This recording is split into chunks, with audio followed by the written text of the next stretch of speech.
So far, you have got an idea about how streams work and what are the various sources, what are the various sinks, also the various output modes. We have already seen the Kafka source. We have not seen Kafka's sink yet. I'll show you Kafka sink later on. And then I had shown you about JSON serialization and deserialization, how you can send JSON data in Kafka and how do you retrieve JSON data in Spark. So now it's time to go a little deeper into some other components and some more streaming features. And this is going to be the agenda of section 2. First, I'll talk about file source triggers. In the previous hands-on, I had shown you only Kafka triggers. We had sent data from a producer application to a Kafka topic, and then we had used Spark application to read the data from those Kafka topics. There can be scenarios wherein we have to use file source triggers also as streaming sources. I'll talk about the different scenarios shortly. After that, I'll talk about state store, then streaming windows like tumbling window and sliding window. And then I will introduce you to the concepts of event time and watermark. This is a little heavy duty in the stream world and the Spark streaming world. And similar concepts would be there if you work with other technologies also like Flink or Kafka streams. So let's start with file sources or file source triggers. A normal use case would be like this. Let's say you have a file location. At a certain frequency or at a certain interval, some application would upload file here in this particular file location. If you are working on AWS, the file location typically would be an S3 folder in a bucket, and an application might use the S3's SFTP feature to upload file at a frequent interval. The interval can be 5 minutes, it can be 15 minutes, it can be 1 hour. There can be applications or there can be scenarios which would upload the file at certain interval. So let's say in this particular file location, I have file 1, file 2 and file 3. Now we'll have to use these files as such that they work as a streaming source. So we have this Spark streaming application and then we'll have this read stream API, and this read stream API will read the records from the files one after the other.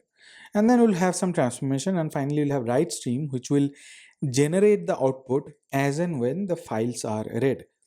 So once the first file is read using read stream API, then some transformation would be applied on top of it, and then using the write stream API we'll have the first output.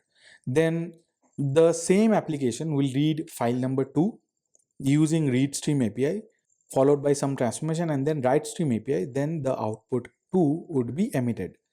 Similarly, file 3 would be read, then some transformation, and then write stream, and output 3 would be emitted. So we can consider file sources also as streaming sources. If the frequency of file is pretty high, or if you have to deal the file upload as streaming data, you can do that also. And these are the file formats which are supported. Spark streaming supports CSV, JSON, Parquet and ORC. And this is how we use the read stream API for reading file sources. We have read stream, then in the format we mention whatever file format we have, and we'll have to provide a schema. That is important, that we'll have to provide a schema. There is no infer schema out of the box, or there is no infer schema with the read stream API. So we'll have to provide the schema. And then the various options, finally the load API, and here we provide the file location. The file location should be the folder or the S3 folder or HDFS folder or your local laptop's folder, whatever it is, but it has to be a folder. It cannot be a file name. And these are the various configurations that are available for file sources. The first one is max files per trigger. Max files per trigger will tell the Spark application that what would be the maximum number of files to be considered at every trigger. If the number is 1, then the transformation would run, or the trigger would be triggered whenever we upload only one file.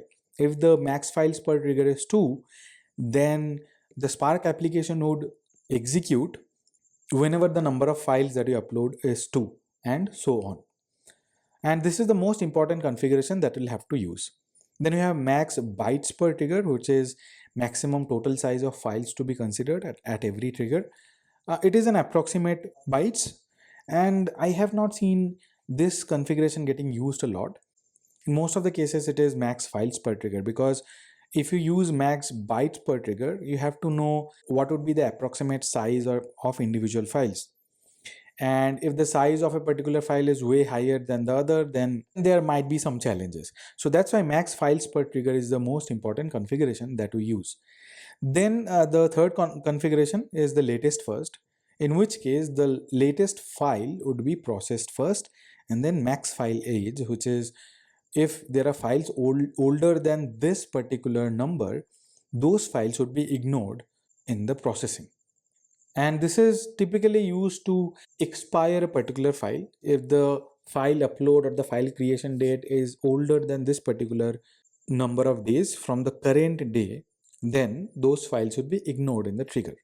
And I had told you that you can mention the schema, or you'll have to mention the schema when you use the read stream API with the file. And there's an option of infer schema also, for which you'll have to enable this configuration parameter, Spark SQL streaming schema inference. You have to enable this parameter so that you can do schema inference when we upload the file.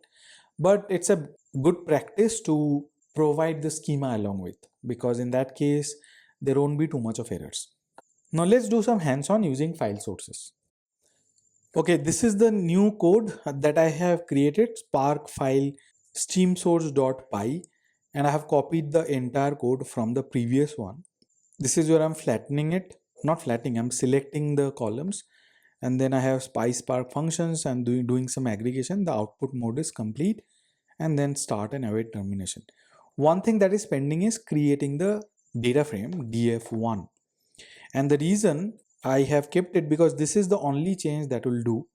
What we have to do is that we'll have to use this read stream API, and the format, instead of Kafka, I'll mention JSON, because I'll be reading JSON files. I'll show you the file, and I'll have to provide the schema for sure. So this is the schema that I had created earlier also, and that's the same schema that I'm using here.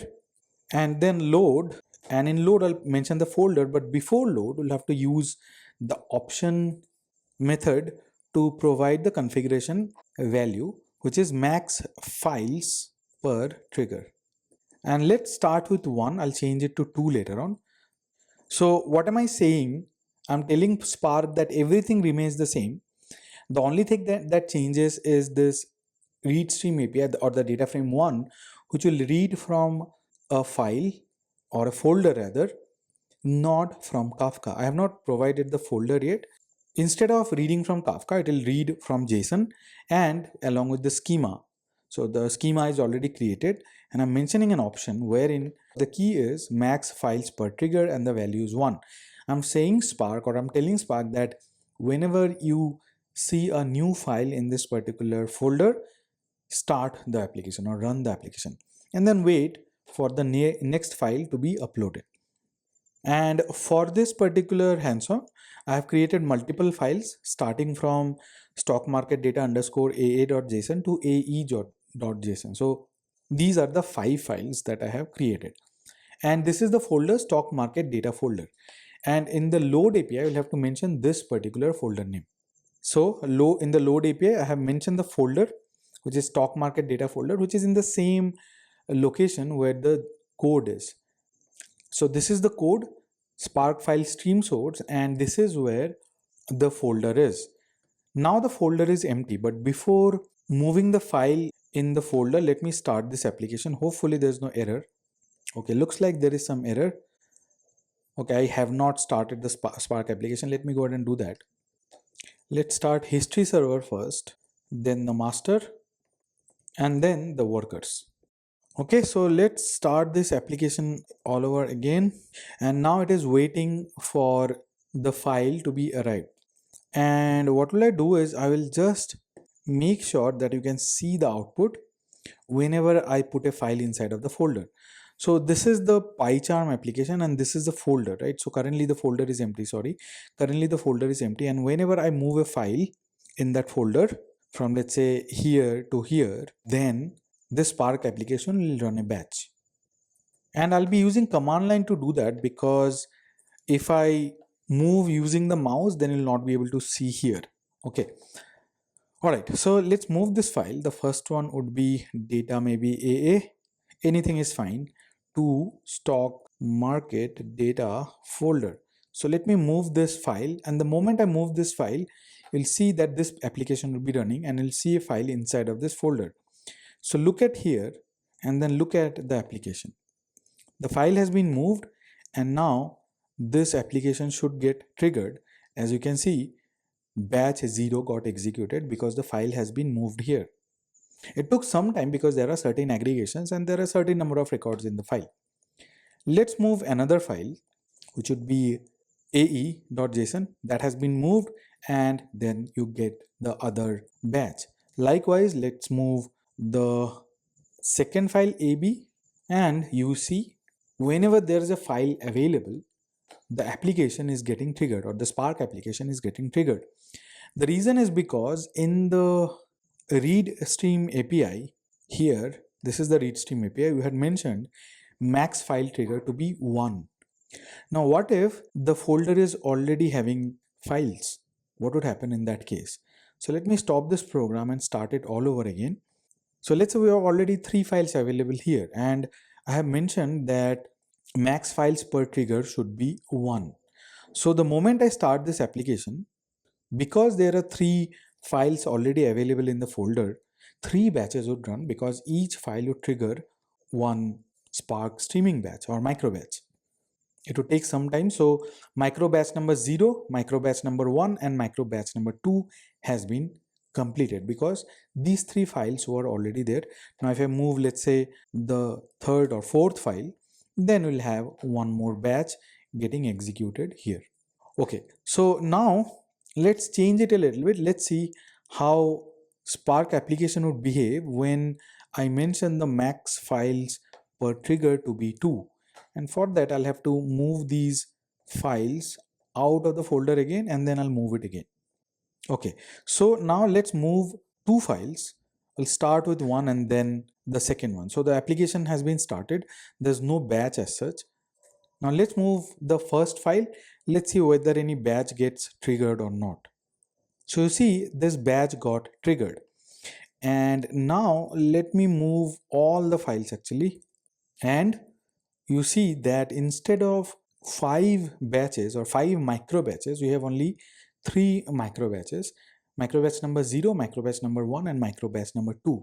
The reason is because whenever we move the first file, stock market data 1 aa.json, the application got automatically triggered because I have mentioned max files per trigger, not the minimum files per trigger. So the maximum file per trigger cannot go beyond 2. Second time onwards, or in the second time, I moved 4 files. So because 4 files were moved at the same time, that's why we could see only 2 batches, not 4. So this is how file source triggers work. Whenever you have a file uploaded in the particular folder, in that case, the Spark application will get triggered. Now here I have mentioned a folder in the local directory. If it is S3, then you'll have to use S3:/ followed by the bucket name, followed by the folder name. This is how it would be in S3, but of course here I'm not using S3, I'm using my local laptop. Okay, so this is what file source triggers are.